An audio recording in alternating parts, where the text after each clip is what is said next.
Sombras que acechan. Historias de ultratumba. Darkness Follows. ¿Qué sucede cuando la muerte no es el final, sino el principio de una pesadilla sin fin? En el corazón de Montreal, donde la historia colonial se entrelaza con leyendas urbanas, hay una casa que ha sido testigo de horrores que trascienden el tiempo. La residencia en la calle Saint-Dominique, un edificio de piedra y madera de estilo victoriano restaurado en 2022, parece ser el sueño hecho realidad para cualquier familia que busque raíces en una ciudad rica en cultura. Pero bajo sus paredes de yeso impecable y pisos de roble pulido leita un secreto oscuro. La conexión psíquica entre un asesino y su víctima, un vínculo tan poderoso que incluso la muerte no logró romperlo. La casa fue construida en 1895 por un industrial francés, Émile Rousseau, cuya fortuna se basaba en el comercio de pieles. Sin embargo, tras su muerte en 1912, el lugar pasó a manos de una serie de propietarios que murieron en circunstancias sospechosas, suicidios inexplicables, accidentes domésticos violentos y, en un caso, un hombre hallado con las manos arrancadas, como si hubiera intentado excavar su propia tumba. Los vecinos la apodaron la Maison du Diable y la evitaron durante décadas. En 2018, un grupo de inversionistas la compró para renovarla, creyendo que la modernidad podría borrar su pasado. Pero en 2023, cuando los Beaumont, una familia de clase media alta, se mudaron allí, el infierno despertó. Los Beaumont eran una familia aparentemente normal. Etienne, un arquitecto obsesionado con el diseño sostenible, Camille, una profesora de literatura con un interés académico en el gótico, y sus hijos, Lea, 14, y Thomas, 9. Todos tenían sueños para la casa. Un jardín vertical, una biblioteca personal, un espacio seguro para criar a sus hijos. Pero desde el primer día, algo estaba mal. Las luces parpadeaban sin motivo. Las puertas se cerraban solas. Y en el sótano, un eco de pasos resonaba, como si alguien caminara sobre sus cabezas. A pesar de que nadie había subido, la casa no solo estaba viva, estaba obsesionada. La historia de la propiedad se entrelaza con dos figuras clave. Victor Lussier, un asesino en serie que operó en Montreal entre 1947 y 1953, y Marie-Ève Tremblay, su última víctima. Lussier, un carnicero de 38 años con un historial de violencia psicopática, secuestró y torturó a al menos 6 mujeres antes de ser arrestado.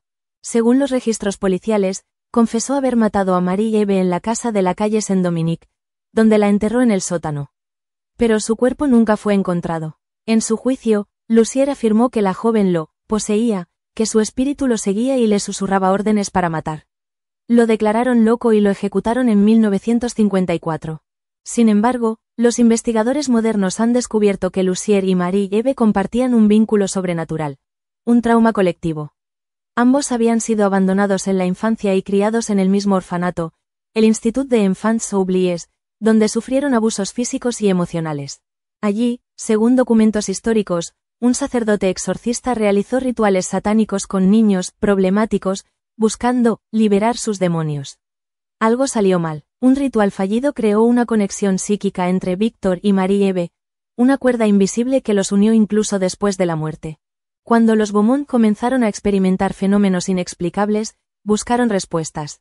Camille, fascinada por el gótico, investigó el pasado de la casa y encontró referencias al caso Lussier en archivos digitales. Etienne, escéptico, atribuyó los eventos a problemas eléctricos o a la imaginación de sus hijos. Pero cuando Thomas empezó a hablar en francés antiguo, un dialecto que nadie en la familia conocía, y Lea sufrió ataques de pánico nocturnos donde gritaba, «Él la está matando otra vez», comprendieron que algo más estaba en juego. La casa no solo albergaba espíritus, era un espejo distorsionado de los traumas humanos. Cada rincón reflejaba una herida. El dormitorio principal, donde Lussier estranguló a Marie-Ève, se llenaba de un frío glacial en verano. El baño, donde intentó ahogarla, goteaba sangre sin fuente aparente, y el sótano, donde la enterró, vibraba con un zumbido constante, como el latido de un corazón gigante. Los espíritus no querían descansar. Querían repetir. Victor Lussier y Marie-Ève Tremblay estaban atrapados en un ciclo de posesión y violencia. Su conexión psíquica había mutado en una entidad separada, una fuerza que necesitaba una familia para continuar su obra. Los Beaumont, con sus propias grietas emocionales, la tensión entre Etienne y Camille por la presión económica, la ansiedad de Lea por encajar en la escuela, el aislamiento de Thomas, eran el caldo de cultivo perfecto. La historia de Darkness Follows no es solo sobre fantasmas, sino sobre cómo el dolor no resuelto puede corromper incluso lo más sagrado. La casa es un símbolo, un cuerpo enfermo que necesita sanación. Pero, ¿cómo curar algo que lleva décadas alimentándose de miedo? A través de entrevistas con historiadores locales, registros judiciales y testimonios de vecinos ancianos que recuerdan los rumores sobre la casa, este libro reconstruye los eventos que llevaron a los Beaumont al borde de la locura. Cada capítulo desentraña una capa más de la historia, desde la investigación inicial hasta una sesión espiritista que liberó algo peor que los espíritus originales. Pero también hay preguntas sin respuesta. ¿Por qué Marie-Eve, una víctima, parece ayudar a Víctor en su plan? ¿Existe una fuerza más antigua que ellos dos, un tercer espíritu que manipula los eventos? ¿Puede la familia escapar, o están condenados a convertirse en parte de la historia de la casa? Darkness Follows es un viaje a los límites de la razón, donde el pasado y el presente colisionan, y donde el amor familiar es probado por una oscuridad que no entiende de moralidades. Este no es un libro para quienes buscan respuestas simples, es un espejo roto que nos invita a preguntarnos, ¿qué sombras llevamos dentro que podrían destruirnos? Enero de 2023. Montreal, Canadá. Los Beaumont llegaron a la casa un martes helado, con el cielo plomizo amenazando nieve. Etienne, vestido con un abrigo de lana y guantes de cuero, inspeccionó la fachada de piedra gris, cubierta de hielo. Perfecta, murmuró, aunque su voz tembló al ver las ventanas del segundo piso, que parecían observarlo. Camille, abrazando a Thomas para mantenerlo caliente, notó un olor extraño. Una mezcla de humedad y hierro, como sangre oxidada. ¿Estás seguro de que esta es la dirección?, preguntó. Etienne revisó el contrato de compra. Sí, la empresa de renovación dijo que todo está listo. Lea, detrás de ellos, miró hacia arriba y sintió un escalofrío. En una ventana del tercer piso, una figura difusa pareció moverse. Cuando parpadeó, desapareció. Dentro, la casa era un laberinto de contradicciones. Las paredes, pintadas de blanco y beige, contrastaban con el suelo de madera oscura, que crujía como huesos al caminar. El salón principal tenía un techo de 5 metros con un candelabro de cristal que parecía demasiado grande para el espacio. Camille señaló una grieta en la base del techo. ¿Eso es nuevo? No, respondió Etienne. Dicen que es parte del estilo vintage. Durante las primeras semanas, los incidentes fueron sutiles. La puerta del sótano se abría sola, revelando una escalera que descendía a la oscuridad. Un reloj de pared en el comedor se detuvo exactamente a las 3:07 de la madrugada, hora en que, según los registros históricos, Victor Lussier mató a su primera víctima. Thomas fue el primero en ver algo. Una noche, mientras buscaba su peluche favorito, escuchó risas infantiles en el pasillo. Al abrir la puerta, vio a una niña de cabello negro y vestido blanco, quien le sonrió antes de desaparecer. ¿Una amiga imaginaria?, preguntó Camille. No, insistió Thomas. Ella dijo que Víctor la está buscando. El primer evento violento ocurrió el 17 de febrero. Etienne estaba en el ático, revisando planos antiguos de la casa, cuando el candelabro del salón se desplomó, estrellándose a centímetros de donde Camille había estado sentada. La policía lo atribuyó a un fallo estructural, pero un técnico de la empresa de renovación murmuró: este tipo de cables no se rompen así. Alguien los cortó. Esa noche, Camille encontró a Lea en su habitación, con los ojos en blanco y murmurando en francés antiguo. «Il me voit. Il me veut. Él me ve, me quiere». «¿Quién?», preguntó Camille, aterrorizada. Lea no respondió. La conexión con el pasado se intensificó. Camille investigó en la biblioteca municipal y descubrió que Victor Lussier había vivido en la casa. Los periódicos de la época lo llamaban «el carnicero de Montreal», un hombre que guardaba partes de sus víctimas en un congelador industrial. Pero lo que le llamó la atención fue una nota al margen en un diario policial. Lussier afirmó que la última víctima, Marie-Eve Tremblay, lo poseía. Dijo que sus gritos lo guiaban, que él no era el asesino, sino el instrumento. ¿Cómo podía una víctima controlar a su verdugo? El 14 de marzo, un evento cambió todo. Etienne decidió limpiar el sótano, que olía a tierra mojada y azufre. Al mover una caja, descubrió una trampilla en el piso, cubierta de telarañas. Bajo ella, encontró un cuarto oculto, con paredes de ladrillo y un esqueleto parcial en una esquina. Junto al esqueleto, un diario manchado de sangre, el de Marie-Eve. Las páginas estaban escritas en una letra temblorosa. Víctor no es el único culpable. El padre Leclerc nos unió. Nos convirtió en uno. Él vive en mí, y yo en él. La casa es nuestro cuerpo. Nadie escapará. Etienne cerró el diario, pero ya era tarde. En la planta alta, Camille escuchó un golpe. Al bajar, encontró a Thomas de pie frente a la trampilla abierta, con los ojos nublados y una voz que no era la suya. Bienvenidos a casa. Los espíritus habían elegido a Thomas como nuevo huésped. La conexión psíquica de Lucier y Tremblay no solo sobrevivía, se alimentaba de nuevas víctimas. La casa no era un hogar, sino un organismo que necesitaba familias para perpetuar su ciclo. Los Beaumont tenían dos opciones: huir o enfrentar la verdad que yacía bajo sus pies. Pero en la Maison du Diable, incluso la verdad tiene garras. El legado sangriento de Montreal descubre cómo los rituales satánicos del Instituto de los Niños Olvidados forjaron la conexión entre Victor y Marie-Eve, y por qué la casa sigue reclamando almas. 1947. Instituto de los Niños Olvidados, Montreal. La nieve caía en copos gruesos sobre el tejado de piedra del Institut des Enfants Oubliés, un edificio oscuro y alargado que se alzaba como un monumento al abandono. Fundado en 1882 por una congregación religiosa, el instituto había sido durante décadas un refugio para huérfanos, hijos de prostitutas o de familias demasiado pobres para mantenerlos. Pero en las décadas previas a su cierre en 1955, el lugar se convirtió en un infierno disfrazado de caridad. Los niños eran tratados como ganado. Dormían en camas de hierro sin colchones, comían sopa aguada y recibían palizas por desobediencia. Pero detrás de las paredes de yeso agrietado, algo peor ocurría. Rituales nocturnos liderados por el padre Henry Leclerc, un sacerdote exorcista con una obsesión enfermiza por liberar demonios. Leclerc creía que los niños más problemáticos, aquellos con comportamientos violentos, mentirosos o con tendencias autodestructivas, estaban poseídos por espíritus malignos. Su solución era brutal: una serie de exorcismos improvisados que mezclaban liturgia católica, textos apócrifos y prácticas paganas. Según documentos encontrados en 1998 durante la demolición del instituto, estos rituales incluían ayunos forzados, aislamiento sensorial y, en algunos casos, la ingestión de infusiones alucinógenas hechas con plantas locales como el beleño y la mandrágora. Victor Lucier y Marie-Eve Tremblay llegaron al instituto en 1938, ambos con 5 años. Victor, hijo de un soldado caído en la Primera Guerra Mundial y una madre que lo abandonó en la puerta de la iglesia, mostraba desde pequeño una frialdad inquietante. No lloraba, no reía y observaba a los demás con ojos vacíos. Marie-Eve, en cambio, era una niña brillante, con una imaginación desbordante que usaba para escapar de su realidad. Pero ambos compartían un trauma. Habían sido tocados por la oscuridad mucho antes de conocerse. El inicio del vínculo. En 1941, cuando tenían 8 años, Victor y Marie-Eve fueron seleccionados para un experimento espiritual por el padre Leclerc. Según notas manuscritas encontradas en el sótano del instituto, el sacerdote creía que unir a dos almas torturadas podría crear un canal de purificación, un cuerpo donde los demonios se manifestaran y pudieran ser expulsados.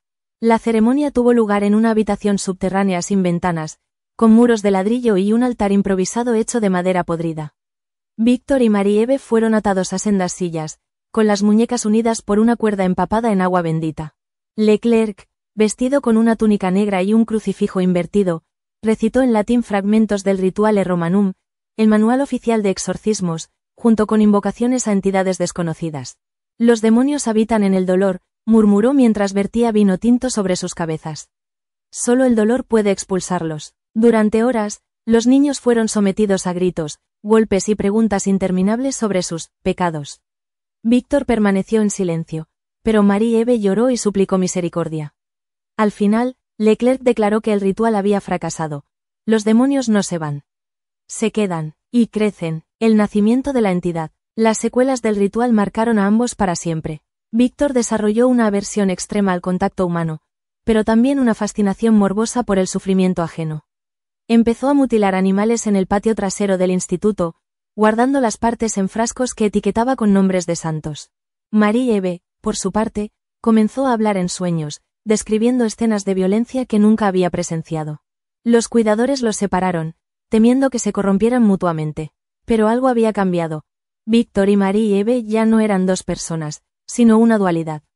Cuando uno estaba enojado, el otro lloraba. Cuando uno dormía, el otro tenía pesadillas idénticas. Los médicos del instituto lo atribuyeron a trastornos psicóticos inducidos por el trauma, pero los registros confidenciales sugerían otra teoría. El ritual no los purificó. Los fusionó. Ahora comparten un único espíritu, dividido entre luz y oscuridad. En 1945, ambos escaparon del instituto. Victor desapareció en las calles de Montreal, trabajando como carnicero y perfeccionando su habilidad para ocultar su locura.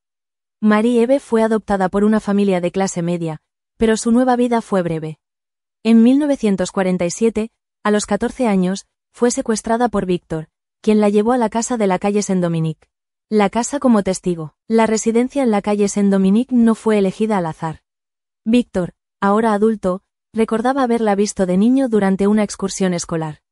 Le parecía un lugar donde nadie escucharía los gritos. Durante 3 semanas, mantuvo a Marie-Eve encerrada en el sótano, alimentándola con trozos de carne cruda y obligándola a repetir oraciones ininteligibles.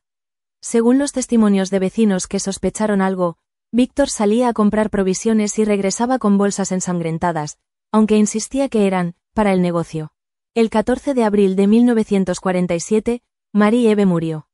No hay registros oficiales de su fallecimiento, pero los informes policiales posteriores mencionan que Víctor confesó haberla estrangulado después de que ella le dijera que no quería ser él. Pero aquí surge la contradicción. ¿Por qué Víctor insistió en que Marie-Eve seguía viva, que lo controlaba desde la muerte? En su juicio, Lussier afirmó que, al morir, Marie-Eve no se liberó, sino que su espíritu se fusionó con el de él, creando una entidad híbrida que necesitaba nuevas víctimas para sobrevivir. Ella me susurraba órdenes, dijo durante su declaración. Me decía quién matar, cómo hacerlo. Yo solo era su herramienta. Los psiquiatras lo diagnosticaron con esquizofrenia paranoide, pero uno de ellos, el doctor Émile Fournier, escribió en su informe personal. No estoy seguro de que Lussier esté mintiendo. He visto a pacientes con trastornos de identidad disociativa, pero esto es diferente. Es como si 2 personas hubieran compartido una única conciencia, incluso después de la muerte. La casa como prisión. Después de la ejecución de Víctor en 1954, la casa pasó a manos de una serie de propietarios que murieron en circunstancias inexplicables. Pero los registros históricos sugieren que la conexión entre Víctor y Marie-Eve no se rompió. En 1962, un investigador paranormal, Jacques Moreau, documentó fenómenos en la casa. Voces de niños en el sótano, cantando canciones en francés antiguo. Sangre que aparecía en las paredes, formando palabras como, nunca nos fui, una frase que Camille Beaumont vería décadas después.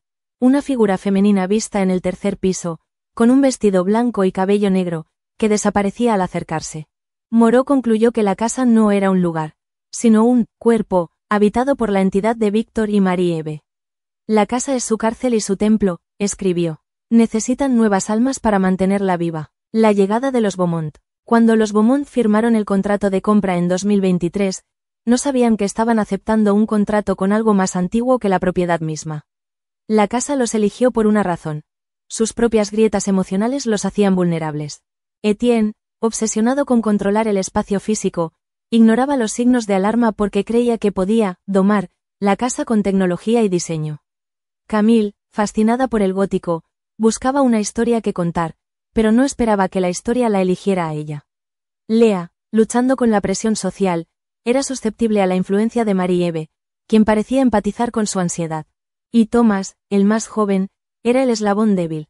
Su mente aún no formada lo hacía un recipiente perfecto para la entidad compartida.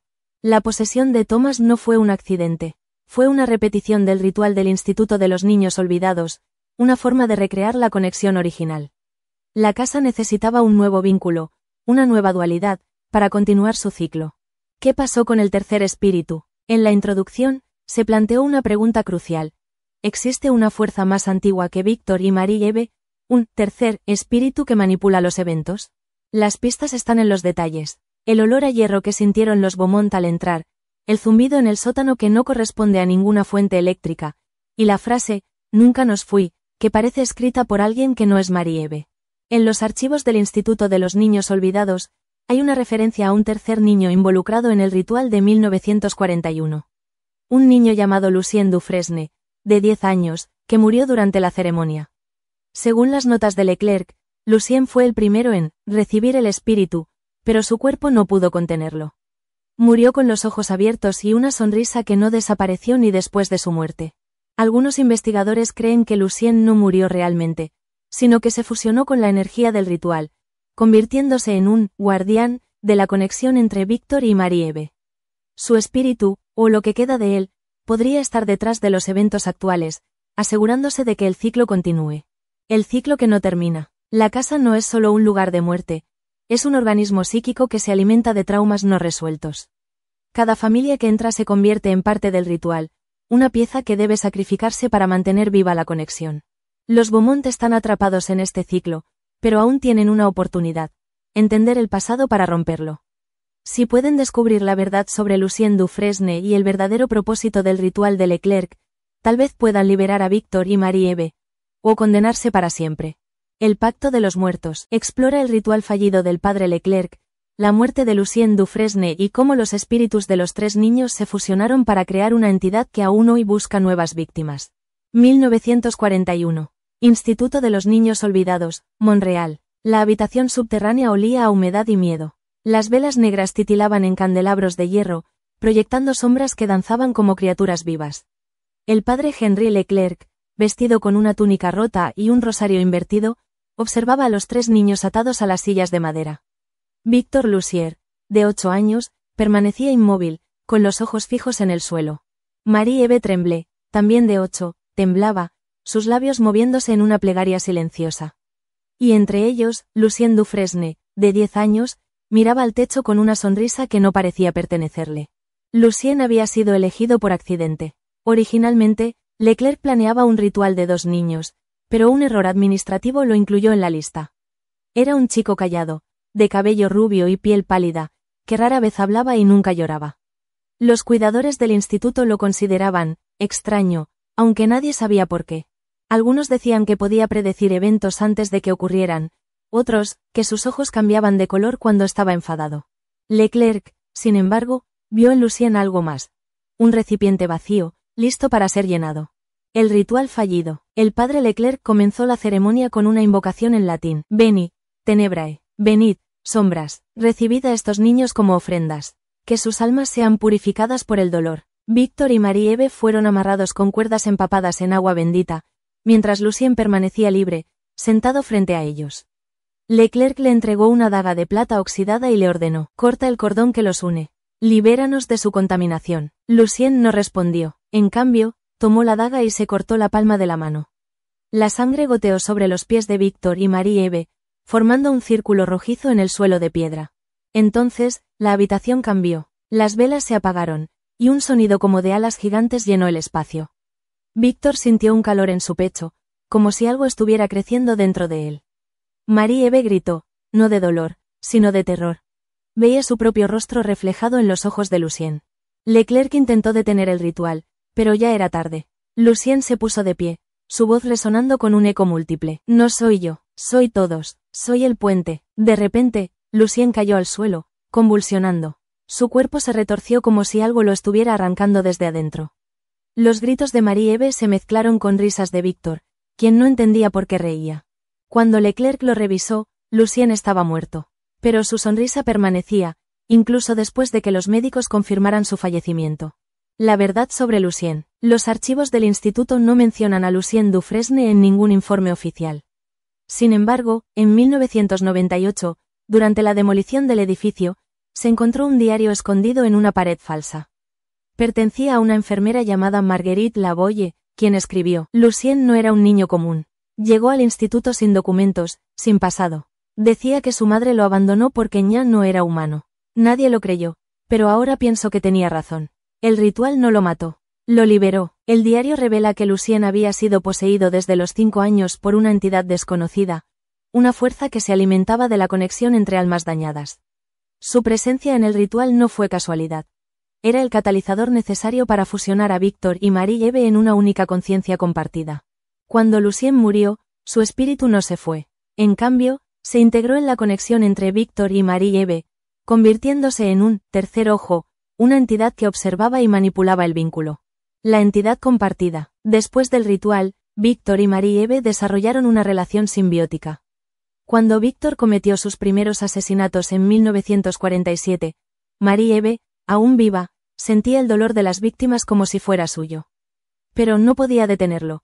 La conexión era irreversible. En su diario, Marie-Eve escribió: Victor no es el mismo. Algo más lo guía. A veces, escucho voces que no reconozco. Una de ellas suena como Lucien. Pero no puede ser. Él está muerto. La policía encontró el diario después del asesinato de Marie-Eve, pero lo ignoró como el delirio de una víctima traumatizada. Sin embargo, los registros forenses muestran algo inquietante.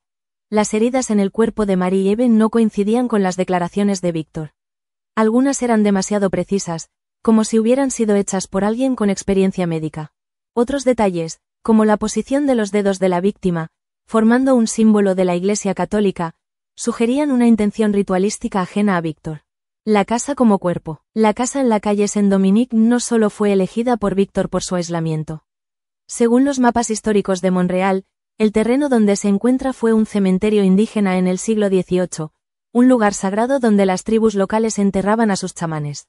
Cuando los colonos franceses construyeron la casa en 1895, no solo destruyeron las tumbas, sino que despertaron algo que dormía bajo la tierra. Los espíritus de los chamanes, ofendidos por la profanación, se unieron a la entidad creada por Víctor, Marie-Eve y Lucien.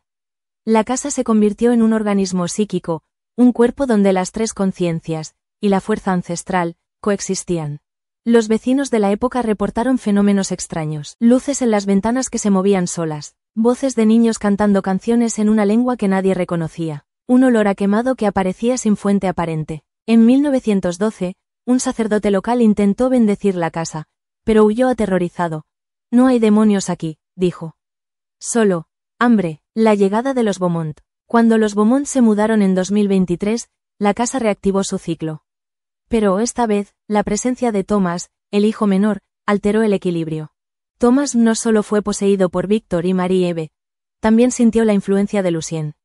La voz que escuchó en el sótano no era de Víctor, sino de Lucien, quien le susurraba: no temas. Solo queremos que entiendas. Camille, al investigar en la biblioteca municipal, encontró referencias a Lucien en un artículo periodístico de 1941. Un niño de 10 años desaparece del Instituto de los Niños Olvidados. Los cuidadores niegan conocer su paradero, pero en un archivo adjunto, un testimonio anónimo decía: Lucien no desapareció, se quedó, ahora vive en las paredes. El verdadero propósito del ritual. El ritual del padre Leclerc no fue un exorcismo fallido. Fue un experimento para crear una entidad inmortal, una conciencia compartida que pudiera trascender la muerte. Leclerc, obsesionado con la idea de vencer al diablo, creía que fusionando almas torturadas podría crear un ser capaz de resistir el pecado. Pero algo salió mal. La entidad no solo sobrevivió, se volvió hambrienta. Necesitaba nuevas víctimas para mantenerse, nuevas familias para repetir el ciclo. Los Beaumont no fueron los primeros. En 1962, Jacques Moreau, el investigador paranormal, documentó un caso similar. Una familia llamada Dupont se mudó a la casa en 1959. El hijo menor, Pierre, 7 años, comenzó a hablar en francés antiguo y dibujar símbolos extraños. En 1961, la familia desapareció. Sus cuerpos nunca fueron encontrados, pero en las paredes del sótano aparecieron las palabras: nunca nos fui. Moreau concluyó que la casa no solo atrapaba almas, las reinventaba, fusionándolas con la entidad para perpetuar su existencia. La batalla por Thomas. Thomas, poseído por Víctor y Marie-Eve, empezó a mostrar comportamientos contradictorios. Un momento era el niño dulce de siempre, al siguiente, sus ojos se oscurecían y hablaba en una voz gutural que no era la suya. Él quiere salir, le dijo a Camille una noche. Dice que necesita más cuerpos. Camille, aterrada, confrontó a Etienne. ¿Y si no es solo Víctor y Marie-Eve? ¿Y si hay alguien más? ¿Alguien que los controla a ellos también? Etienne, escéptico, trató de racionalizarlo. Es solo un niño asustado. Necesita ayuda psicológica. Pero cuando Thomas comenzó a dibujar a Lucien, un niño rubio con una sonrisa fija, Camille supo que estaban enfrentando algo más grande. La verdad que no quieren ver. La casa no es solo una prisión para Víctor y Marie-Eve. Es un laboratorio psíquico, un lugar donde la entidad creada por Leclerc prueba nuevas formas de existir. Cada familia que entra es un experimento. Podrán romper el ciclo, o se convertirán en parte de él. Los Beaumont están en una encrucijada. Si huyen, la entidad seguirá buscando nuevas víctimas. Si se quedan, podrían convertirse en el siguiente eslabón de la cadena. Pero hay una tercera opción: enfrentar a Lucien. Según los registros, Lucien no era un villano. Era un niño usado como herramienta, un recipiente que ahora busca escapar tanto como ellos. Si los Beaumont pueden comunicarse con él, tal vez puedan romper la conexión que mantiene viva la entidad. El espejo roto. Descubre cómo un espejo antiguo en el ático revela visiones del pasado y cómo Lucien intenta advertir a los Beaumont sobre el verdadero propósito de la casa. Marzo de 2023. Casa Beaumont, Monreal. La nieve había dado paso a una lluvia fría que golpeaba las ventanas como si algo intentara entrar. Camille Beaumont subió al ático con una escalera plegable, llevando una vela en una mano y el diario de Marie-Eve en la otra. Desde que Thomas había sido poseído, la casa parecía más viva. Las paredes susurraban, las luces parpadeaban en secuencias imposibles de ignorar y el aire olía a hierro y humedad. Pero aquella noche, Camille seguía una pista que no podía dejar pasar. En una página del diario de Marie-Eve, escrita con letra temblorosa, había encontrado una frase que no había notado antes. El espejo lo sabe todo. Si miras, te mostrará quién eres. Pero cuidado. No siempre mientes cuando te ve. ¿Un espejo? Camille recordó que, durante la inspección inicial de la casa, Etienne había mencionado un espejo antiguo en el ático, cubierto de polvo y demasiado grande para moverlo.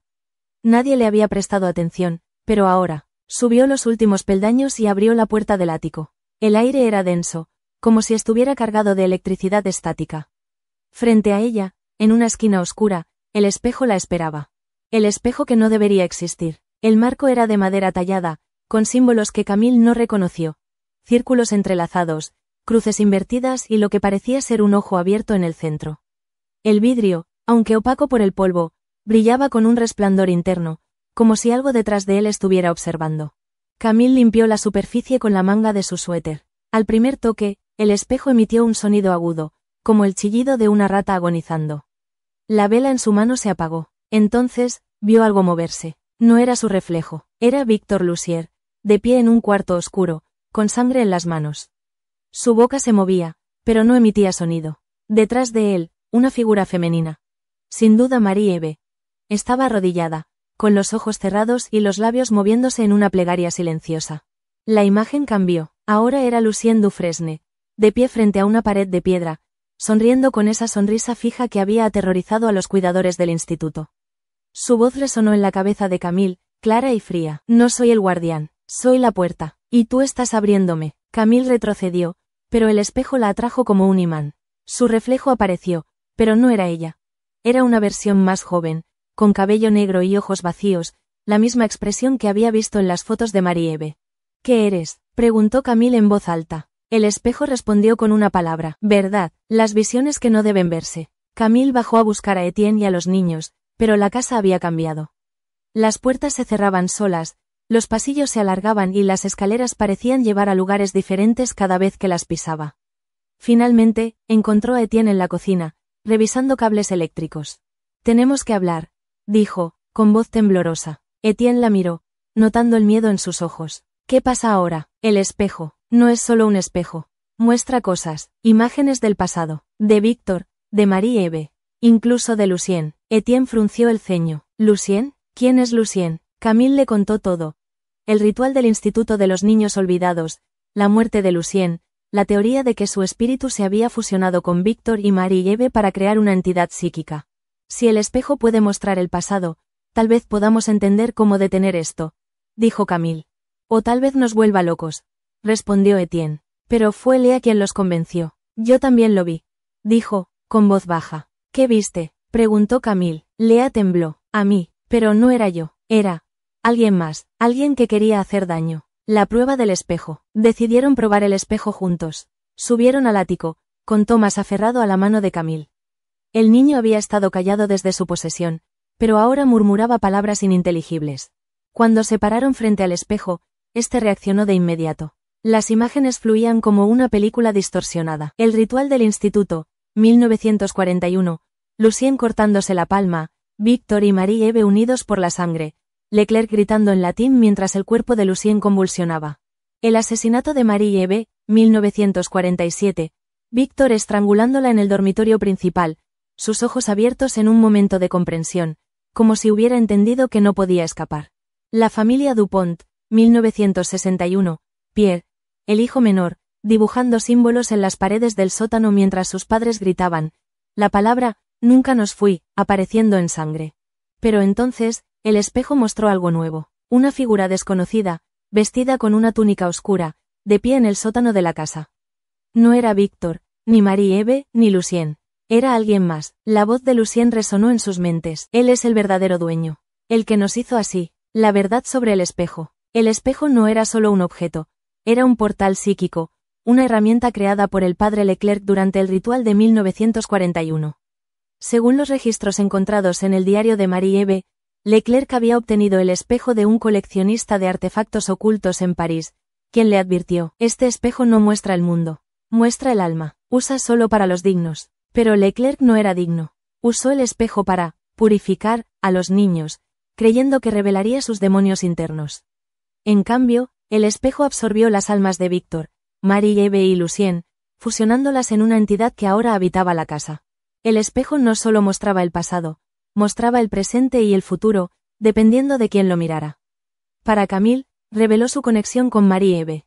Para Lea, sus miedos más profundos. Y para Thomas miró el espejo y vio a Lucien. Él me habla, dijo el niño, con voz monótona. ¿Qué dice?, preguntó Camille. Thomas cerró los ojos. Dice que la casa no es un hogar, es una prisión, y que el espejo es la única forma de escapar. El plan desesperado. Etienne, aún escéptico, propuso destruir el espejo. Si es la fuente de todo, romperlo podría liberarnos. Pero Camille no estaba segura. ¿Y si liberamos algo peor? Lea, con voz firme, dijo: tenemos que preguntarle a Lucien. Él sabe cómo terminar esto. Decidieron hacer una prueba. Camille escribió una nota y la colocó frente al espejo. ¿Cómo rompemos el ciclo? Esperaron. Minutos después, el espejo respondió. No con palabras, sino con una imagen.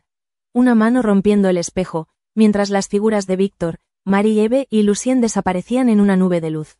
Pero había una advertencia. Bajo la imagen, apareció una frase. La verdad tiene un precio. Prepárate a pagarlo. La decisión. La familia discutió durante horas. Romper el espejo podría liberarlos, pero también despertar a la entidad que lo controlaba. Si el espejo era la puerta, como había dicho Lucien, ¿qué había al otro lado? Thomas, con voz suave, dijo: creo que Lucien quiere ayudarnos. Dice que ya no quiere estar aquí. Camille sintió un escalofrío. ¿Cómo sabemos que no es Víctor jugando con nosotros? Porque Lucien nunca miente, respondió Thomas. Etienne, resignado, tomó un martillo. Si vamos a hacer esto, hagámoslo ahora. Pero cuando levantó el martillo, el espejo emitió un sonido ensordecedor. Las luces del techo parpadearon, y una voz diferente a las demás resonó en la habitación. No rompas la puerta. Ábrela. La voz no era de Víctor, ni de Marie-Eve, ni de Lucien. Era la voz del verdadero dueño de la casa. La habitación prohibida. Descubre quién es el verdadero dueño de la casa. ¿Qué hay detrás de la puerta sellada del sótano y cómo el espejo no era la única herramienta del padre Leclerc para controlar la entidad? Marzo de 2023. Casa Beaumont, Montreal. El sonido del espejo resonó en el ático como un grito ahogado. La voz, profunda y gutural, no era de Víctor, ni de Marie-Eve, ni siquiera de Lucien. Era algo más antiguo, más oscuro. Camille sintió que el aire se espesaba, como si la casa estuviera inhalando. ¿Quién eres?, preguntó, su voz temblando. La respuesta llegó en un susurro colectivo, como si miles de voces hablaran al mismo tiempo. Soy el primero, soy el guardián, soy el que nunca se fue. Etienne, aún sosteniendo el martillo, retrocedió. Esto no es normal, tenemos que salir de aquí. Pero Thomas, con los ojos nublados, se acercó al espejo. Su voz no era la suya. Él tiene razón, el verdadero dueño está abajo. En la habitación prohibida, la puerta sellada. Desde que los Beaumont se mudaron a la casa, habían ignorado una puerta en el sótano. No estaba en los planos originales, y los contratistas que renovaron la propiedad dijeron que nunca la habían visto. Etienne intentó abrirla una vez, pero estaba sellada con cadenas oxidadas y un candado tan antiguo que parecía imposible de romper. Ahora, con Thomas hablando como si fuera otra persona, Camille supo que tenían que ir allí.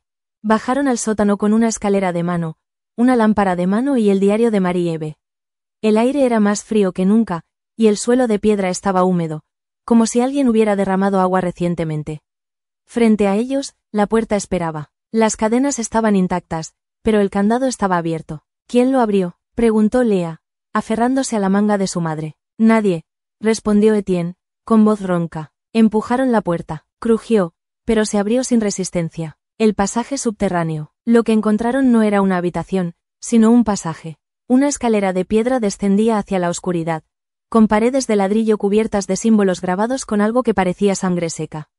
Las paredes rezumaban humedad, y el olor a moho era tan fuerte que Camille tuvo que taparse la nariz. Thomas fue el primero en bajar. Él nos espera, dijo, con esa voz que no era la suya. Los demás lo siguieron, uno por uno. Al final de la escalera, el pasaje se abría a una sala circular, con un techo abovedado y un altar de piedra en el centro. En las paredes, había dibujos de figuras humanas unidas por cuerdas, con ojos vacíos y bocas abiertas en gritos silenciosos.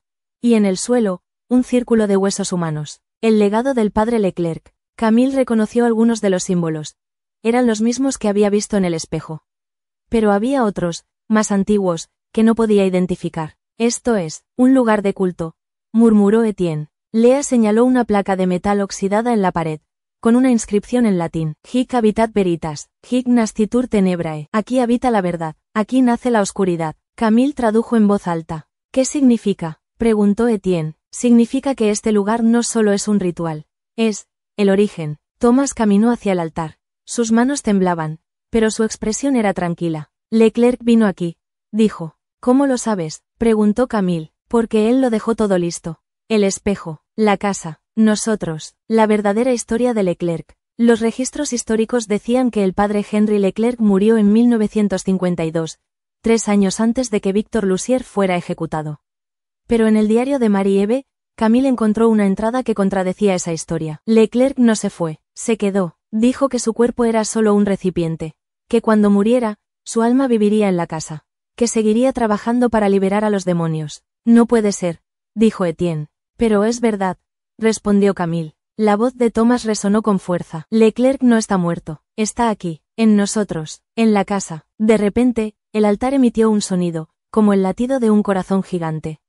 Las paredes vibraron, y las figuras dibujadas en ellas parecieron moverse. Una voz, la misma que habían escuchado en el espejo, llenó la sala. Sí, estoy aquí, y vosotros sois mis nuevos instrumentos. El ritual de renacimiento. Thomas cayó de rodillas, agarrándose la cabeza. Su cuerpo se retorció, y su voz cambió. Él quiere usarnos, como usó a Víctor, como usó a Marie-Eve. Camille corrió hacia él, pero Etienne la detuvo. No lo toques, no es él. Lea, aterrorizada, señaló el círculo de huesos. Algunos de ellos brillaban con una luz verde enfermiza. ¿Qué son?, preguntó. Camille, con el corazón acelerado, respondió. Son restos de los niños del instituto. De los que desaparecieron. De repente, los huesos se movieron. Se levantaron del suelo, formando figuras humanoides que comenzaron a danzar en círculos alrededor del altar. La voz de Leclerc resonó. Vosotros sois los elegidos. Vosotros sois el nuevo ritual. La batalla por Thomas. Thomas gritó, su cuerpo convulsionando. Sus ojos se pusieron blancos, y su boca se abrió en un grito que no parecía humano. Ayúdenme, suplicó, con su propia voz. Camille lo abrazó, pero él se sacudió con fuerza sobrenatural. Él me está tomando, dijo Thomas, con lágrimas en los ojos. Lucien apareció, no físicamente, sino como una figura de luz en la esquina de la sala. Su sonrisa no estaba, y sus ojos eran tristes. No permitas que te controle, le dijo a Thomas. ¿Cómo?, preguntó el niño. Rompe el espejo, solo él puede detenerlo. Camille recordó la advertencia del espejo. La verdad tiene un precio. Prepárate a pagarlo. Thomas, tienes que confiar en nosotros, dijo Camille. Confía en Lucien, añadió Lea. Thomas asintió, se levantó y corrió hacia la salida del pasaje, gritando. Vamos, tenemos que volver al espejo. La huida. Las figuras hechas de huesos los persiguieron, sus movimientos torpes pero persistentes. Las paredes del pasaje comenzaron a cerrarse, como si la casa intentara atraparlos. Corrieron por la escalera de piedra, subiendo tan rápido como pudieron.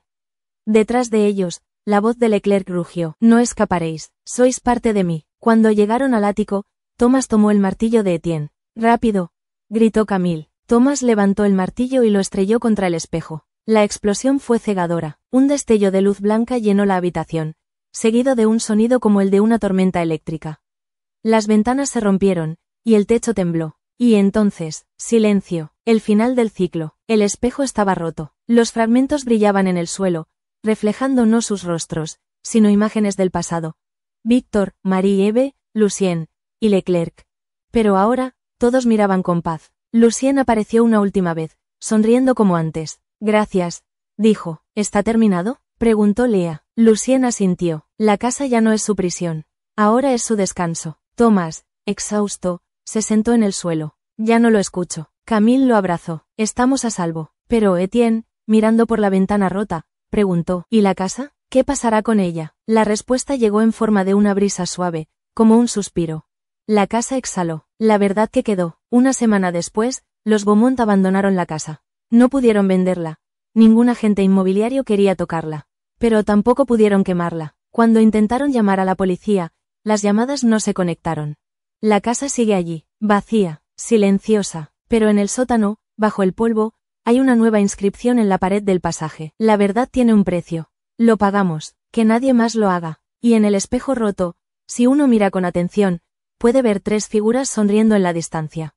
Víctor, Marie y Eve, Lucien, y detrás de ellos, una sombra más oscura, aún respirando. La séance del infierno. Descubre qué ocurre cuando una investigadora paranormal regresa a la casa décadas después, creyendo que puede controlar la entidad, y cómo el espejo roto vuelve a revelar secretos que nadie debería conocer. Octubre de 2043. Casa Beaumont, Montreal. 30 años después de que los Beaumont huyeran de la casa, el edificio seguía en pie, abandonado y cubierto de hiedra negra.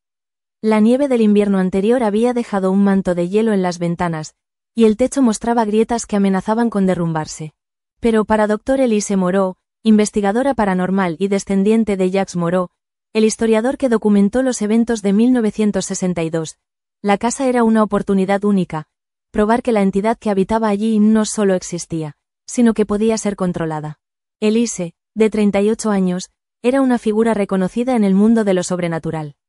Su carrera se basaba en estudiar casos clásicos de posesiones y entidades psíquicas, pero su motivación personal era más profunda.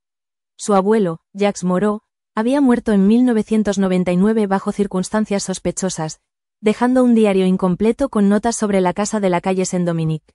En las últimas páginas, escribió: no logré liberarlos, solo los enfurecí. La casa no es un lugar, es un contrato, y alguien, algún día, lo romperá, o lo renovará. Elise llegó al lugar con un equipo de 4 personas. Sophie Duval, medium profesional con habilidades de trance. Marcus Bell, experto en tecnología espectral, equipado con cámaras infrarrojas y sensores de campos electromagnéticos. Daniel Choquet, historiador especializado en rituales religiosos y ocultistas. Lucas Roy, asistente de Elise y su único vínculo con el exterior. La casa que no olvida. Al cruzar la puerta principal, el aire helado golpeó sus rostros. El interior estaba en ruinas. El papel tapiz se desprendía, el suelo de madera crujía como huesos fracturados y el olor a humedad era tan intenso que irritaba las fosas nasales. Es peor de lo que imaginé, dijo Marcus, ajustando su cámara. Pero está intacta, respondió Elise, señalando el espejo roto en el ático.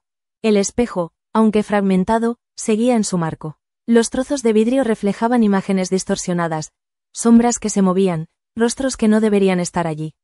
Sophie, al verlo, palideció. Algo nos está observando, murmuró. Claro que sí, dijo Daniel, revisando el diario de Jacques Moreau.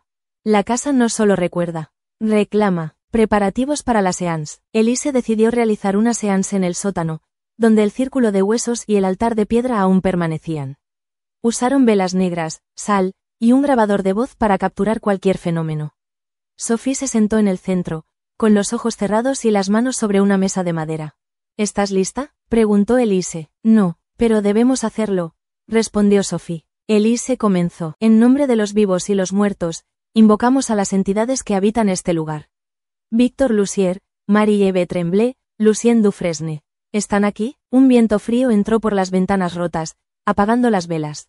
La entidad responde. Sophie abrió los ojos. No eran los suyos. Estaban completamente blancos. Su voz cambió, resonando con un eco múltiple. No somos ellos. Somos todos. Somos la verdad que no quisieron ver. Marcus, grabando, notó que el termómetro bajó a 15 grados Celsius bajo cero en segundos. Daniel retrocedió, murmurando una plegaria en latín. ¿Quién eres?, preguntó Elise, con voz firme. Soy el que queda, el que no se fue, el que nunca se irá. Sophie cayó al suelo, convulsionando. Cuando se recuperó, lloró. No era uno, eran miles, voces, gritando en mi cabeza. Daniel revisó el grabador. La voz de Sophie no había sido la única en la grabación. Había otras, susurrando en francés antiguo. Nunca nos fui. El ritual fallido de Elise. Elise, decidida a dominar la entidad, usó un objeto encontrado en el diario de Jacques. Un amuleto de obsidiana con símbolos del ritual de Leclerc. Lo colocó en el centro del círculo de huesos y ordenó: si eres real, muéstrate. La respuesta fue inmediata. Las paredes del sótano se llenaron de grietas, y el suelo tembló. Una figura alta y delgada apareció en la esquina, con una túnica oscura y un rostro sin rasgos definidos. La voz de Leclerc resonó. No sois dignos. Venís como los demás, a preguntar, a temer, a morir. Lucas, el asistente, intentó huir, pero la puerta del sótano se cerró con un golpe seco. Abre la puerta, gritó Marcus. No puedo, respondió Lucas. La figura se acercó a Sophie, quien cayó de rodillas. Su voz cambió otra vez. Te conozco, niña. Tú también llevas el dolor.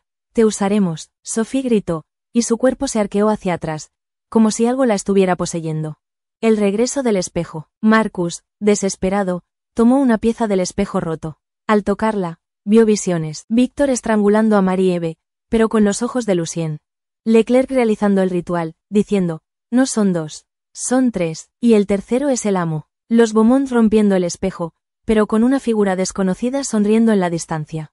El espejo no era el final, gritó Marcus. ¿Qué quieres decir?, preguntó Elise. La entidad no se rompió. Se dividió. La figura en la esquina se rió, una risa gutural que hacía vibrar los huesos. Sí, nos dividimos, en vosotros, en esta casa, en todo. La batalla por Sophie. Sophie, poseída, se levantó y caminó hacia Elise.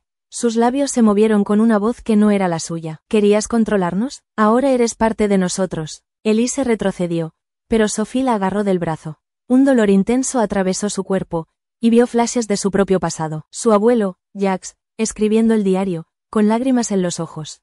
Una niña desconocida, Lucien, sonriendo desde un espejo. Una puerta sellada en el instituto, con la frase, lo que entra no sale. Suéltala, gritó Daniel, lanzando sal sobre Sophie. La posesión cesó, pero Sophie colapsó, inconsciente. La verdad sobre Leclerc. Daniel, revisando el diario de Jacques, encontró una entrada que no había notado antes. Leclerc no era humano, era un recipiente. Su cuerpo fue tomado por algo más antiguo, algo que usó a los niños para crear una entidad que pudiera vivir para siempre. La casa no es su hogar, es su cuerpo. Marcus, señalando el altar, dijo, miren esto. En el suelo, el círculo de huesos brillaba con una luz verde enfermiza. Las figuras humanoides comenzaron a formarse, como en el ritual original. Tenemos que salir, gritó Lucas. La huida final. El equipo corrió hacia la salida, pero el pasaje subterráneo se cerró detrás de ellos. La casa los atrapaba, como había hecho con las familias anteriores. Sophie, recuperándose, tomó una pieza del espejo y la lanzó contra el altar. El impacto causó una explosión de luz blanca, y las figuras de huesos se desintegraron.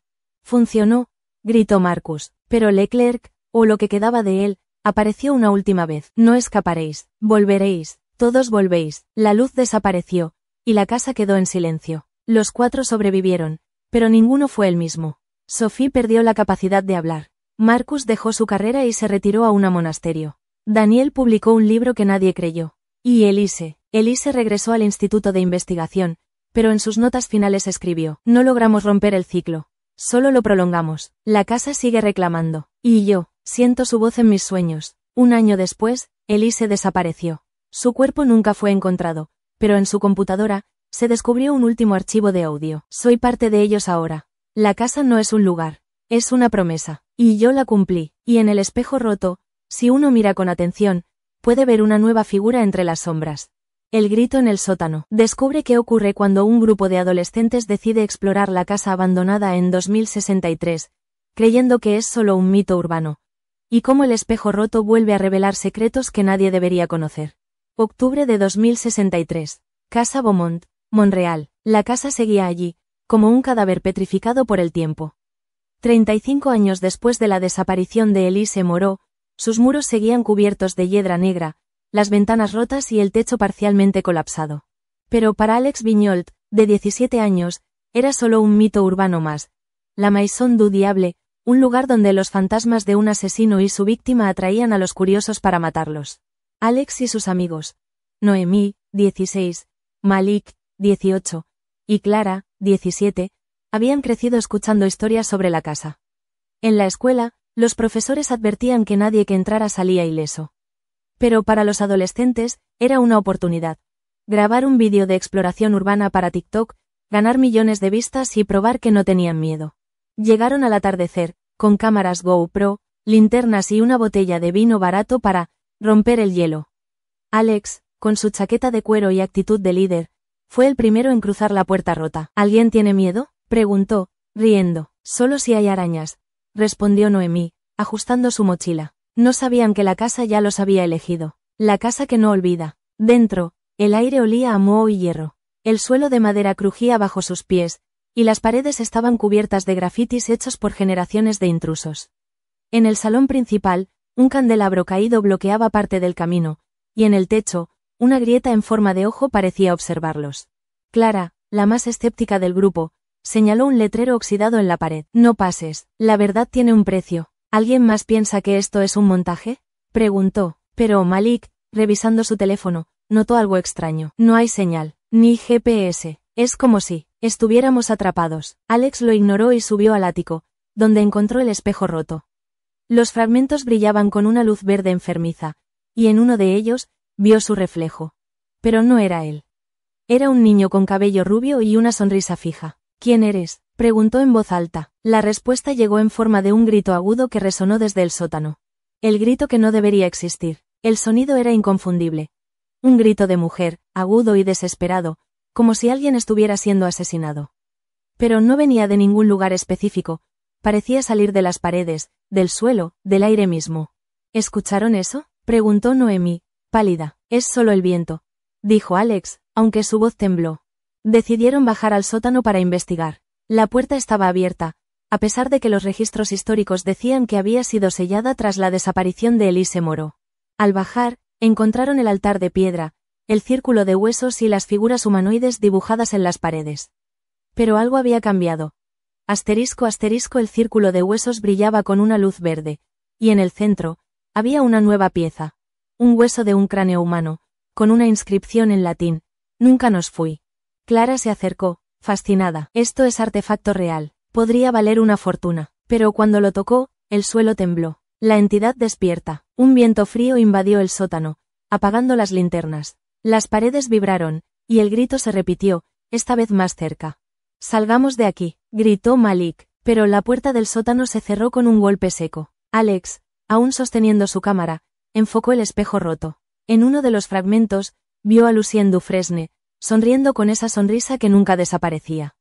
Su voz resonó en la mente de Alex. No eres el primero, no serás el último. La casa siempre tiene hambre. Noemí, aterrorizada, señaló el círculo de huesos. Las figuras humanoides comenzaron a moverse, levantándose del suelo como marionetas controladas por hilos invisibles. Son esqueletos, gritó Clara. Uno de ellos se lanzó hacia Malik, quien lo esquivó por segundos. Tenemos que romper el círculo, dijo Alex, recordando el diario de Jacques Moreau que había leído años atrás. La batalla por Clara. Clara, aún sosteniendo el hueso con la inscripción, comenzó a convulsionar. Sus ojos se pusieron blancos, y su voz cambió. ¿Por qué volvéis? ¿No aprendisteis? Era la voz de Marie-Eve Tremblay, pero mezclada con otras. Victor Lussier, Lucien Dufresne, Elise Moreau, y algo más. Clara, despierta, gritó Noemí, agarrando su brazo. Pero Clara la empujó con una fuerza sobrehumana. No somos fantasmas, somos la casa, y vosotros sois nuestros nuevos huéspedes. Alex, desesperado, tomó el hueso de Clara y lo lanzó contra el altar. El impacto causó una explosión de luz blanca, y las figuras de huesos se desintegraron. La verdad sobre el espejo. La luz reveló algo que los adolescentes no esperaban. Una puerta oculta en la pared del sótano, con un símbolo del ojo que habían visto en el techo. ¿Qué es eso?, preguntó Malik. Daniel Choquet, el historiador que había participado en la expedición de Elise Moreau, había dejado una nota en su libro publicado en 2044. Bajo el altar, hay una puerta. No la abras, es el corazón de la casa. Es donde nace la oscuridad. Pero Alex, impulsivo, la abrió. Detrás, había una habitación pequeña, con paredes de ladrillo y un espejo intacto. En su superficie, se reflejaban imágenes del pasado. Víctor estrangulando a Marie-Eve, Lucien sonriendo, Elise Moreau desapareciendo. Y finalmente, Alex y sus amigos, de pie frente a la puerta. Esto no es real, murmuró Clara, con su voz normal. Pero el espejo respondió, la verdad tiene un precio. Prepárate a pagarlo. La huida final. La casa comenzó a derrumbarse. Las paredes se agrietaron, y el techo del sótano se desplomó. Los adolescentes corrieron hacia la salida, pero el pasaje subterráneo se cerró detrás de ellos. Clara, aún afectada por la posesión, tomó una pieza del espejo roto y la lanzó contra la puerta oculta. El impacto causó otra explosión de luz, y la voz de Leclerc resonó por última vez. No escaparéis, volveréis, todos volvéis. La luz desapareció, y la casa quedó en silencio. Epílogo. La verdad que quedó. Los 4 sobrevivieron, pero ninguno fue el mismo. Clara perdió la capacidad de hablar durante semanas. Noemí desarrolló ataques de pánico nocturnos. Malik dejó de usar tecnología, temiendo que las cámaras lo espiaran.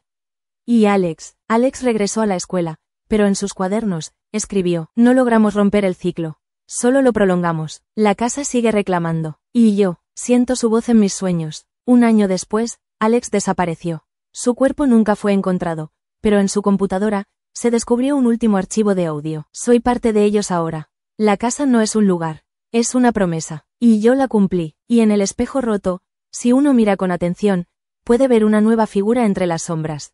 Alex Vignold, sonriendo. El rastro de la locura. Descubre qué ocurre cuando un periodista investigativo decide documentar los eventos de la casa en 2083, creyendo que puede exponer la verdad. Y cómo el espejo roto vuelve a revelar secretos que nadie debería conocer. Octubre de 2083. Casa Beaumont, Montreal. El periodista Julien Mercier, de 42 años, había construido su carrera sobre historias imposibles. Ganador del premio Pulitzer por su investigación sobre el caso Roswell 2,0, era conocido por desmontar mitos urbanos con datos y lógica. Pero en el otoño de 2083, Julien se enfrentaba a su mayor desafío. La leyenda de La Maison du Diable, una casa abandonada que, según los archivos, había reclamado al menos una vida cada 30 años desde 1895. Julien no creía en fantasmas. Para él, la casa era solo un caso de trauma colectivo y manipulación psicológica, alimentado por historias exageradas. Pero cuando recibió un mensaje anónimo con coordenadas GPS y una frase encriptada, la verdad tiene un precio. Prepárate a pagarlo, supo que tenía que investigar. Llegó solo, con una mochila, una grabadora y una cámara de realidad aumentada para documentar todo. No le dijo a nadie que iba a la casa que no olvida. Al cruzar la puerta principal, Julien notó cambios desde la última expedición en 2063. El techo estaba más deteriorado, pero el espejo roto en el ático seguía en su marco, brillando con una luz verde enfermiza. En las paredes, nuevas inscripciones en francés antiguo. Nunca nos fui. ¿Quién eres tú? Ven, mira el espejo. Julien grabó todo, narrando con voz profesional. La psicología humana es vulnerable a la sugestión. Las inscripciones son probablemente obra de adolescentes o fanáticos del ocultismo. Nada sobrenatural aquí, pero cuando llegó al sótano, encontró algo que no pudo explicar.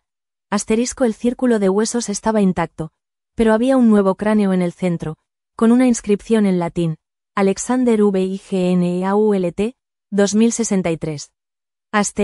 Julien lo reconoció. Había investigado el caso de los adolescentes desaparecidos en 2063, pero los registros oficiales decían que Alex había huido de casa. ¿Cómo estaba su cráneo allí? El diario de Jacques Moreau. En una habitación lateral del sótano, Julien encontró una caja de madera podrida. Dentro, el diario de Jacques Moreau, el investigador paranormal que había documentado los eventos de 1962. Las páginas estaban manchadas de agua y sangre, pero Julien logró descifrar fragmentos. La casa no es un lugar, es un contrato. Los espíritus no están muertos, están fusionados. El espejo es la llave. La verdad es el precio. Una nota final llamó su atención. Si lees esto, ya es tarde. La casa te eligió. Julien cerró el diario, pero no antes de ver una imagen dibujada en la última página. Una figura con una cámara, de pie frente al espejo roto. El espejo que no debería existir. Decidido a probar que todo era un fraude, Julien subió al ático y se paró frente al espejo. Su reflejo apareció, pero no era él. Era un niño rubio con una sonrisa fija, la misma cara que había visto en las fotos de Lucien Dufresne. «¿Qué demonios?», murmuró. El espejo respondió con una palabra: «Verdad». De repente, Julien vio visiones. Victor Lussier estrangulando a Marie-Eve, con los ojos de Lucien. Elise Moreau desapareciendo en la oscuridad. Alex Vignold sonriendo entre las sombras. Una voz resonó en su mente: «No eres el primero, no serás el último. La casa siempre tiene hambre». Julien retrocedió, pero el espejo lo atrajo como un imán. Su cuerpo se congeló, y sintió un dolor en el pecho, como si algo estuviera arrancándole la conciencia. La entidad responde. Cuando Julien recuperó el control, su voz no era la suya. «¿Por qué viniste? ¿Para preguntar? ¿Para temer? ¿Para morir?». Era la voz de Marie-Eve, mezclada con otras. Victor, Lucien, Elise, y algo más. Julien, luchando por mantenerse consciente, activó su grabadora. Esto no es un fantasma. Es una entidad psíquica, una fusión de almas dañadas. La casa es su cuerpo. Y yo, estoy dentro de ella. La voz cambió, volviéndose gutural. No somos fantasmas, somos la casa. Y tú eres nuestro nuevo huésped. El regreso del espejo. Julien, desesperado, tomó una pieza del espejo roto. Al tocarla, vio visiones. Víctor y Marie-Eve fusionados, con los ojos de Lucien. Leclerc realizando el ritual, diciendo, no son dos, son tres, y el tercero es el amo. Los Beaumont rompiendo el espejo, pero con una figura desconocida sonriendo en la distancia. El espejo no era el final. Gritó Julien. Sí, nos dividimos, en vosotros, en esta casa, en todo. La voz de Leclerc resonó. No sois digno, venís como los demás, a preguntar, a temer, a morir. La batalla por Julien. Julien intentó huir, pero la casa lo atrapó. Las paredes se cerraron, y el suelo tembló. En el sótano, el círculo de huesos brilló, y las figuras humanoides comenzaron a formarse. Deténganme, gritó Julien, sabiendo que estaba perdiendo el control. Su cuerpo se arqueó hacia atrás, y su voz cambió. Soy parte de ellos ahora. La casa no es un lugar, es una promesa. Y yo la cumplí. Julien cayó al suelo, inconsciente. La verdad que quedó. Un mes después, el cuerpo de Julien nunca fue encontrado. Pero en su computadora, se descubrió un último archivo de audio. No logramos romper el ciclo. Solo lo prolongamos. La casa sigue reclamando. Y yo, siento su voz en mis sueños. Y en el espejo roto, si uno mira con atención, puede ver una nueva figura entre las sombras. Julien Mercier, sonriendo, el último adiós. Descubre qué ocurre cuando un descendiente de Víctor Lussier decide enfrentar su legado en 2113, creyendo que puede redimir a su familia, y cómo el espejo roto vuelve a revelar secretos que nadie debería conocer. Octubre de 2113. Casa Beaumont, Montreal. 118 años después de que los Beaumont huyeran de la casa, el edificio seguía en pie, pero ahora era un monumento al tiempo detenido. El techo estaba completamente colapsado, las paredes se inclinaban como si estuvieran cansadas de sostenerse, y el espejo roto en el ático era apenas un recuerdo de su antigua presencia. Pero para Émile Lussier, descendiente directo de Víctor Lussier, era el único lugar donde podía encontrar respuestas. Émile, de 35 años, era psicólogo forense especializado en traumas heredados. Desde niño, había sufrido pesadillas con una casa de piedra, un niño rubio sonriendo y una voz susurrando. No eres él, pero llevas su sangre. En 2112, tras investigar su árbol genealógico, descubrió la conexión con Víctor Lussier y decidió enfrentar el legado de su familia. Llegó solo, con un dron de exploración, un escáner de campos magnéticos y una grabadora. No creía en fantasmas, pero sí en la energía psíquica. La idea de que los traumas extremos podían dejar huellas en el ambiente, afectando a quienes entraban en contacto con ellos. Al cruzar la puerta principal, el aire helado lo golpeó. El suelo crujió bajo sus botas, y el olor a humedad y hierro era tan intenso que irritaba la garganta. En el salón principal, encontró grafitis de generaciones anteriores. Nunca nos fui. ¿Quién eres tú? Ven, mira el espejo. Émile grabó todo, narrando con voz profesional. Esto es un caso clásico de trauma colectivo. Las inscripciones son sugestión pura. La casa no es un lugar maldito. Es un laboratorio psíquico. Pero cuando subió al ático, encontró el espejo roto. Los fragmentos brillaban con una luz verde enfermiza, y en uno de ellos, vio su reflejo. Pero no era él. Era Víctor Lussier, con los ojos de Lucien. ¿Qué demonios?, murmuró. El espejo respondió con una palabra. Verdad, el diario de Víctor Lussier. En una habitación lateral del sótano, Émile encontró una caja de metal oxidado. Dentro, el diario de Víctor Lussier, escrito entre 1947 y 1954. Las páginas estaban manchadas de sangre seca, pero legibles. Ella no se fue, nunca se fue. Me susurraba órdenes, me decía quién matar, cómo hacerlo. Yo solo era su herramienta. Una nota final llamó su atención. Si lees esto, ya es tarde. La casa te eligió. Émile cerró el diario, pero no antes de ver una imagen dibujada en la última página. Una figura con su nombre, de pie frente al espejo roto. El espejo que no debería existir. Decidido a probar que todo era un fraude, Émile se paró frente al espejo. Su reflejo apareció, pero no era él. Era un niño rubio con una sonrisa fija, la misma cara que había visto en las fotos de Lucien Dufresne. ¿Qué demonios?, murmuró. El espejo respondió con una palabra. Verdad. De repente, Émile vio visiones. Víctor Lussier estrangulando a Marie-Eve, con los ojos de Lucien. Elise Moreau desapareciendo en la oscuridad. Alex Vignold sonriendo entre las sombras. Julien Mercier grabando su último mensaje. Una voz resonó en su mente. No eres el primero, no serás el último. La casa siempre tiene hambre. Émile retrocedió, pero el espejo lo atrajo como un imán. Su cuerpo se congeló, y sintió un dolor en el pecho, como si algo estuviera arrancándole la conciencia. La entidad responde. Cuando Emil recuperó el control, su voz no era la suya. ¿Por qué viniste? ¿Para preguntar? ¿Para temer? ¿Para morir? Era la voz de Marie-Eve, mezclada con otras. Víctor, Lucien, Elise, y algo más. Emil, luchando por mantenerse consciente, activó su grabadora. Esto no es un fantasma. Es una entidad psíquica, una fusión de almas dañadas. La casa es su cuerpo. Y yo, estoy dentro de ella. La voz cambió, volviéndose gutural. No somos fantasmas, somos la casa. Y tú eres nuestro nuevo huésped. El regreso del espejo. Emil, desesperado, tomó una pieza del espejo roto. Al tocarla, vio visiones. Víctor y Marie-Eve fusionados, con los ojos de Lucien. Leclerc realizando el ritual, diciendo, no son dos, son tres, y el tercero es el amo. Los Beaumont rompiendo el espejo, pero con una figura desconocida sonriendo en la distancia. El espejo no era el final. Gritó Emil. Sí, nos dividimos, en vosotros, en esta casa, en todo. La voz de Leclerc resonó. No sois digno. Venís como los demás, a preguntar, a temer, a morir. La batalla por Emil. Emil intentó huir, pero la casa lo atrapó. Las paredes se cerraron, y el suelo tembló. En el sótano, el círculo de huesos brilló, y las figuras humanoides comenzaron a formarse. «Deténganme», gritó Emil, sabiendo que estaba perdiendo el control. Su cuerpo se arqueó hacia atrás, y su voz cambió. «Soy parte de ellos ahora. La casa no es un lugar, es una promesa. Y yo la cumplí». Emil cayó al suelo, inconsciente. La verdad que quedó. Un mes después, el cuerpo de Emil nunca fue encontrado. Pero en su computadora, se descubrió un último archivo de audio. No logramos romper el ciclo. Solo lo prolongamos. La casa sigue reclamando. Y yo, siento su voz en mis sueños. Y en el espejo roto, si uno mira con atención, puede ver una nueva figura entre las sombras.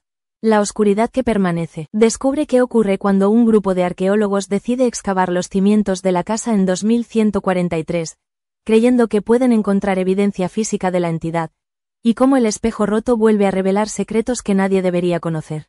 Octubre de 2143. Casa Beaumont, Montreal. 140 años después de que los Beaumont huyeran de la casa, el edificio seguía en pie, aunque ahora era poco más que un esqueleto de piedra y madera podrida. El techo había colapsado por completo, las ventanas eran agujeros oscuros y el espejo roto en el ático era apenas un montón de fragmentos cubiertos de polvo. Pero para Dra. Amara Patel, arqueóloga líder del proyecto Casa del Diablo, era un hallazgo histórico. La estructura más antigua de Montreal con registros de actividad paranormal continua. Amara, de 45 años, era una experta en civilizaciones desaparecidas y sitios de trauma colectivo. Junto a su equipo, Dr. Elias Carter, historiador, Dr. Lin Su, geofísico, y Sofía Morales, estudiante de doctorado, había obtenido permiso para excavar los cimientos de la casa, creyendo que podrían encontrar evidencia física de la entidad que la habitaba. No buscamos fantasmas, dijo Amara a la prensa antes de comenzar. Buscamos respuestas, añadió Elias. Pero ninguno sabía que la casa no se dejaría desenterrar tan fácilmente. La excavación que no debía hacerse. El equipo usó escáneres de penetración terrestre para mapear los cimientos. Los resultados fueron inquietantes. Bajo el sótano, había una cámara oculta, una estructura rectangular que no aparecía en los planos originales. ¿Cómo no la encontraron antes?, preguntó Sofía. Porque no quería ser encontrada, respondió Amara. Con cuidado, comenzaron a excavar. Al tercer día, encontraron una entrada sellada con ladrillos y una placa de metal oxidado con la inscripción: Hic habitat veritas, hic nascitur tenebrae. Aquí habita la verdad, aquí nace la oscuridad. Lin, ajustando sus sensores, notó algo extraño. El campo magnético aquí es anómalo, como si hubiera energía residual. Amara lo ignoró. Abramos esto. La cámara secreta. La puerta cedió con un crujido seco, revelando una escalera de piedra que descendía hacia la oscuridad. El aire era denso, con olor a moho y hierro. Al fondo, encontraron una sala circular, con paredes de ladrillo cubiertas de símbolos grabados con algo que parecía sangre seca. En el centro, un altar de piedra y un círculo de huesos humanos. Pero lo más inquietante fue lo que encontraron en una esquina. Un esqueleto infantil, sentado con la espalda recta, sosteniendo un amuleto de obsidiana. ¿Es un niño?, preguntó Sofía, con voz temblorosa. No, respondió Elias, revisando los huesos. Es Lucien Dufresne, el amuleto de Leclerc. El amuleto de obsidiana tenía símbolos similares al espejo roto. Amara lo tomó, ignorando las advertencias de Elias. Es solo un objeto ritualístico. Pero al tocarlo, el amuleto brilló con una luz verde enfermiza. Una voz resonó en la mente de Amara. ¿Por qué viniste? ¿Para preguntar? ¿Para temer? ¿Para morir? Sofía, revisando el esqueleto de Lucien, notó algo más. Tiene una fractura en el cráneo. Pero no parece natural. Es como si algo hubiera salido de adentro. De repente, el suelo tembló. La entidad despierta. Las paredes de la sala comenzaron a vibrar, y las figuras dibujadas en ellas se movieron. Las sombras cobraron vida, formando siluetas humanoides que rodearon al equipo. «¡Corran!», gritó Lynn, pero la puerta se cerró con un golpe seco. Amara, aún sosteniendo el amuleto, vio visiones. Víctor Lussier estrangulando a Marie-Eve, con los ojos de Lucien. Leclerc realizando el ritual, diciendo, «No son 2, son 3, y el tercero es el amo». Los Beaumont rompiendo el espejo, pero con una figura desconocida sonriendo en la distancia. La voz de Leclerc resonó. «No sois dignos, venís como los demás, a preguntar, a temer, a morir». La batalla por Sofía. Sofía, aterrorizada, se acercó al esqueleto de Lucien. Al tocar el hueso de su mano, sintió un dolor intenso y cayó de rodillas. Su voz cambió, con un eco múltiple. «¿Por qué volvéis? ¿No aprendisteis?». Era la voz de Marie-Eve Tremblay, mezclada con otras. Víctor, Lucien, Elise Moreau, Julien Mercier y Émile Lussier.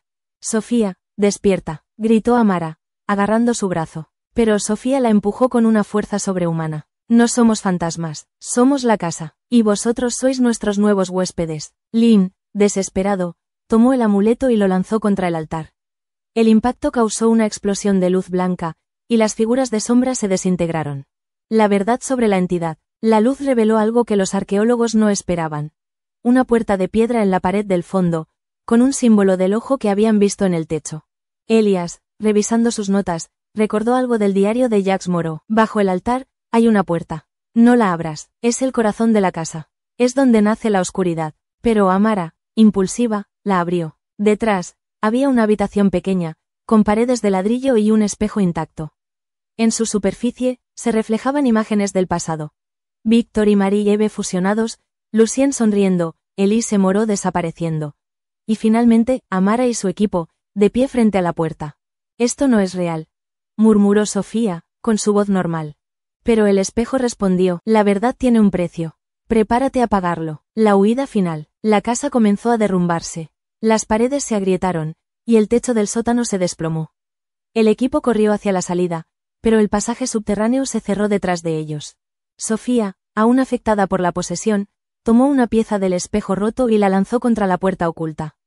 El impacto causó otra explosión de luz, y la voz de Leclerc resonó por última vez. «No escaparéis, volveréis, todos volvéis». La luz desapareció, y la casa quedó en silencio. Los 4 sobrevivieron, pero ninguno fue el mismo. Sofía perdió la capacidad de hablar durante semanas. Elias dejó la arqueología y se retiró a un monasterio. Lynn publicó un libro que nadie creyó. Y Amara regresó a su universidad, pero en sus notas finales escribió, «No logramos romper el ciclo, solo lo prolongamos. La casa sigue reclamando. Y yo, siento su voz en mis sueños». 1 año después, Amara desapareció. Su cuerpo nunca fue encontrado, pero en su computadora, se descubrió un último archivo de audio. «Soy parte de ellos ahora. La casa no es un lugar, es una promesa. Y yo la cumplí». Y en el espejo roto, si uno mira con atención, puede ver una nueva figura entre las sombras.